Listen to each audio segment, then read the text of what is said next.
มาแทงยาวขาเจิงปอดหาตาไล่ลักเนื้อไก่ไอ้กลมลักใส่ในแต่ฮีก็มันตื่นหันกว่าเฮ้แกงเฮ็ดไหนไล่ลักเอาในมันเข้มนะในแกงเฮ็ดไหนโอ้บิสังไล่ใส่ในสมหันเอาลีๆว่าเฮ้ไอ้กลมในเฮียมันไล่ลักเนื้อไก่มันแก่ในมาถามว่ามีเผหันในอยู่นี่ก็บ่หันเนี่ยไอ้กลมก็ขึงกายมันนี่ดูเฮ็ดไหนมื้อลาสตามาป้าใส่ไหนโลยบิสังในก็สุกมือหึงหน้าล่างรู้บ่เนาะมันลักเนื้อไก่บ่หันเนี่ยแกกว่าแกกเตเนาะไอ้กลมก็ไอ้แกงเอาไปในท้องขึ้นเอาเฮ้ปลาสตางพิสานเนี่ยสูงมือยาวโอ้สูงมือยาวดึกตีมันนั่งกินลีก็หายไปแล้วเนื้อไก่ก็โลเกาอย่างไรมาโลตันหายกันเลยนี่ลูกเกี่ยวในมาเผอในตั้งในก็มีกวนโอ้ตั้งในโอ้ไอ้กวมไอ้ในยังไงกำเลยเอ้ยกึดกำเนาะกึดกำไหมกำเลยเช้าหลักเนื้อไก่ห้าอยู่ไหนมาเช้าไปมาในมันแก่หันเนื้อไก่ห้าในน่ะก็ไหวในหวานในเอาซุ่มมือกำเว้ยหันในเอาหันก็หันมีแล้วช็อกด้วยตัวมันด้วยมีเดี๋ยวดูไอ้ก้มเป็นเลียดหน่อยนะดูเอาใส่ในหมกบุลุงเหร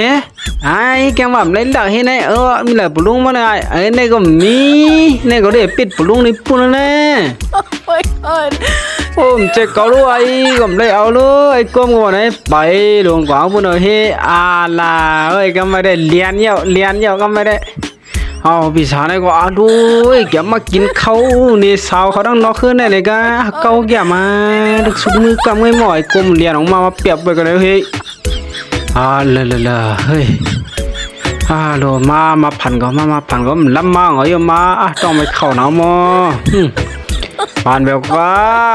คึกเพียวกว่าเนื้อไก่นั่นแหละนี่ก็มันนึกคึก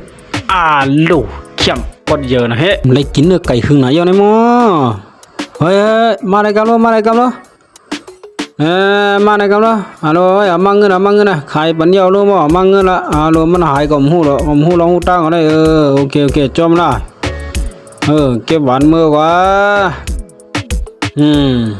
เก็บมือเผลอมาลักนึกไก่คนนี้ปีศาจอะไรก็มาเปียบไว้กันไหนวะเรียนช่วยกลมขึ้นหัวเฮก็ไม่ได้เรียนหนูมาเฮ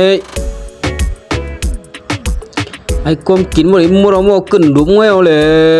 โลไอ้ขึ้นดุมมาใส่ไว้ในขึ้น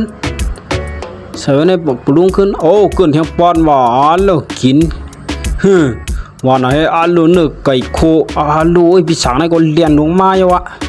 ไอ้กลมมันดันกวางเลยให้มามันไก่ก็หันมาในกันนี่มันดันเปียกไปแล้วนี่ไอ้นี่มีไหนว่าไอ้นี่กินหมดไปอยู่ในก็ไม่ยากกินนะเมื่อไอ้ก็ใส่ต้องเจี๊ยบในหม่อมหัวเนี่ยลูไอ้ไม่เป็นเม็ดกินอะไรเนี่ยไอ้กวางมากินหมดวะลูก็ใส่ยาต้องเจี๊ยบนั่นนะหม่อมหัวให้ลูขึ้นดุมเงี้ยนะนี่นะมื่อนั้นมาดูไอ้ไม่ตั้งเงาเนี่ยลูไอ้กวางมันเหลียบหางเมื่อว่าเจอ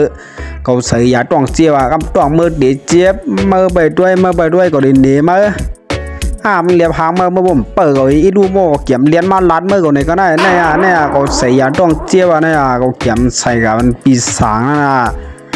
ก็ให้ตัวมันเจี๊ยบอยู่ก็ให้วันลืมตัวกันนั่นก็ในกาเมื่อเหมือนหลักเอาไว้เหี้ยเหลียบหางเงือมา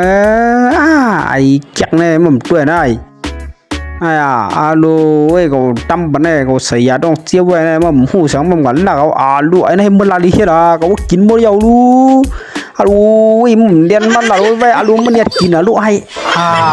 ก็บอกคำตัวมันเลยต้องเจี๊ยบปีเดียวไอ้เขามือกำลูเนี่ยลูก็ชับต้องเจี๊ยบปีใจว่าทะลาเว้ยไอ้ก็บอกเปล่าต้องเจี๊ยบเดี๋ยวกำปั่นหัวเฮ้